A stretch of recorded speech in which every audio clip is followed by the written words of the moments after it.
Okay, so we're at erepublik offices in Madrid here. I'm Alexis, and we're going to do an exercise, a new kind of exercise, which is going to be the fake interview exercise. So basically I've got Guido, who hi Guido, who does our acquisition stuff, who's going to try and do an interview because we're releasing some news tomorrow, and my PR company said I couldn't say anything to the press before, but I felt, hey, let's have a video and do a fake interview and see how that works. So this is all yours, Guido, and shoot and ask your questions. Okay, Alexis, so why don't you tell us who are you and what the big news are? You should be doing this as a job. You're quite good at this, Guido. Well, I'm Alexis. I'm the co-founder and CEO of erepublik. We're the social strategy games publisher, and we're very excited today to announce two things. The first thing is the fact that in December 2009 we reached 1 million registered users. And the second thing is that we've been selected by onmedia as one of the top 100 private companies. What does it mean to erepublik to be included in onmedia 100 list? Well, it's quite a cool thing because, especially when you're a European company, it's quite difficult to build a startup in Europe. And we've been lucky enough to win quite a few prizes. We've won the Web Best Startup Prize in 2007. We won some prizes also from TechCrunch, from TechCrunch Europas, we're second place, FOA, etc. It's good for the team, it motivates the team, it's good in terms of the industry, and also it makes investors happy. So thank you very much, guys. Really cool. And could you tell us how is erepublik today? Well, we've got about 320,000 active players now, a million registered. Of the 320,000 active players, about 50% come every day to the website, so that's daily active users. So we have a very, very sort of motivated and active base. And about 20% of our revenue comes from the US, so that's our #1 market.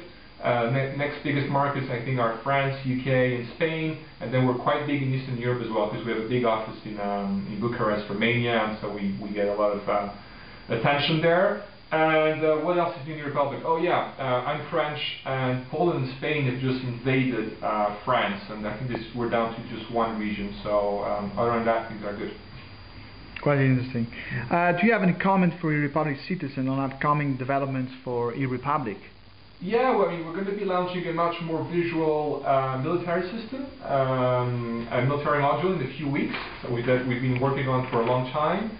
It's quite challenging and difficult because in erepublik battle, we've got tens of thousands of people fighting simultaneously. So that's going to be hard, but we're quite excited about that. We're also working on a better economical module, and we're going to be also improving the experience of early users, because we lose a lot of people in the first few days of erepublik, so we're going to make that experience better. You mentioned erepublik is not on Facebook. Is there a reason for that? Yeah, basically when we started erepublik, we started playing erepublik 2 years ago, and we launched the public version just a year ago. The concept was much too complex to just be a Facebook game, so that's the reason we didn't make it a Facebook game. And we've proven that you can grow outside of Facebook, or you can have great user engagement outside of Facebook. Of course, it's not the 50 or 40 million users that some games like the Zynga games, Farmville have, but the million users just from word of mouth basically is quite good, I think.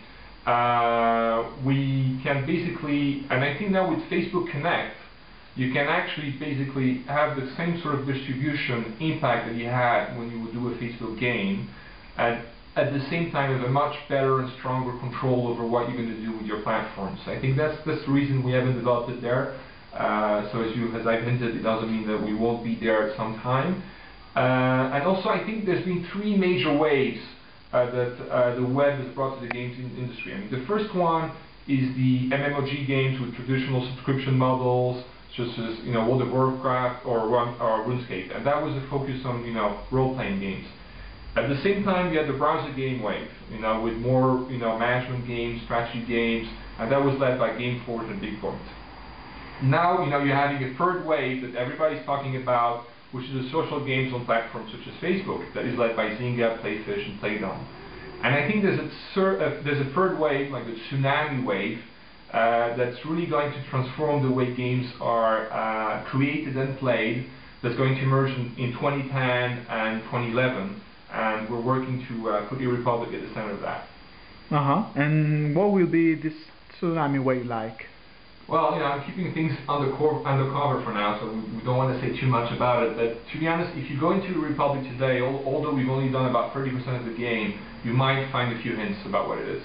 Okay, I understand. Thanks, Alexis, and congratulations on reaching the 1 million registered users milestone. Thanks, Guido. You're a great interviewer.